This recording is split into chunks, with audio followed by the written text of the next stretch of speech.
So if you watched my announcement video, which trust me, most of you guys didn't, I've now brought some gaming content back to my channel because running two separate channels was a lot more difficult than I thought. But don't worry, most of the gaming content on this channel will only be car related stuff. All the weeb trash and other stuff is going to remain on my second channel. Having said that, today's video is about noobs in racing games, more particularly how to tell if you are one. Running into people instead of braking. We'll start off with the classic ramming into people instead of using the brakes. Noobs do this in all kinds of racing games, doesn't matter if it's simulation, arcade, or whatever. Most beginners aren't very good at timing their braking. They end up braking too late in hopes of overtaking other people as they brake, but this results into them slamming right into the people ahead of them. Depending on the game's physics engines, it can either be beneficial to use this method or severely punishing, especially if damage is turned on. Of course, you also have those noobs who straight up do this on purpose. Driving with all assists on and maxed out. Some assists can actually aid with lap times, such as ABS, but most other assists like traction control and stability management can limit your car's potential and make it ever so slightly slower. The difference can be seen as negligible to most noobs, but most pros who've mastered how to drive without driving assist will slowly pull ahead lap by lap ahead of those who are using maxed out assist settings. Using Nitrous while turning. This entry depends on the game's physics, as games like Asphalt literally have a whole meta built around purposely firing Nitrous mid-drift. However, in most other arcade racing games, firing Nitrous while turning is a complete waste. Games like Need for Speed Hot Pursuit even tell the player to fire it after turns for the most optimal use. This is because right after a turn, your car needs to accelerate back up to speed again, so why not fire some nitro to help it out? I imagine some noob watching this video is confused and is asking themselves, well, isn't that the point of firing it while turning it as well?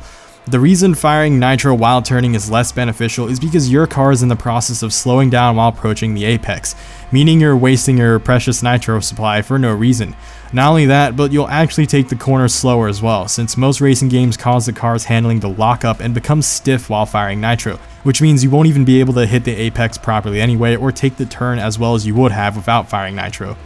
Not following racing lines. A lot of non-car people who play racing games don't understand why they see CPU racers move to the outside line before... Wait, what do you mean you don't know what a CPU is? It means computer player unit. Most modern video games call them AI, but all the 90s kids will remember them being called CPU. No, but seriously, I had a decent amount of people calling me an idiot for using CPU last video. Like, of course I know that, I'm literally majoring in computers, but acronyms can have more than one meaning, you know? Sheesh, sorry for being old, and sorry for making all the other 90s kids watching this video feel old by also bringing this up. Anyways, back to what I was saying. Non-car gamers don't understand why CPUs move to the outside before turning because they think it's stupid to travel the longer distance. Here's a question, how many of you guys have played racing games with your friends and always at least have that one friend who drives as close to the inside lane as possible all the time, every time?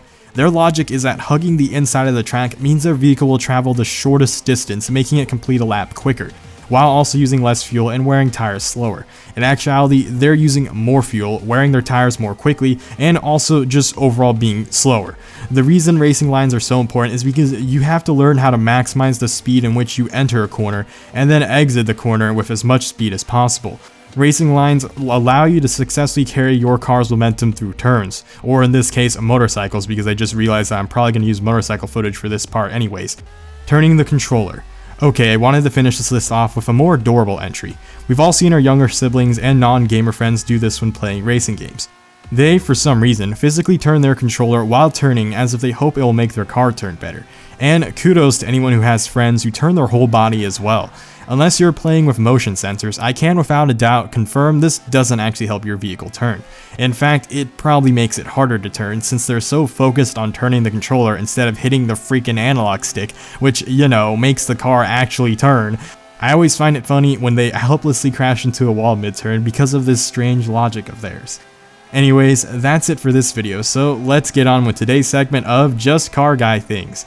So someone asked me, why did I put car salesman in this video? And that's because I think of car salesman as the final boss battle for car enthusiasts, because they normally are the final obstacle standing between you and your dream car. That is why I did not put them in that video, because as a car enthusiast, it can kind of be a painful job to have sometimes because you can be painted as a bad guy within our community. I hope you enjoyed this segment of Just Car Guy Things. Thanks for watching, Blade Angel out.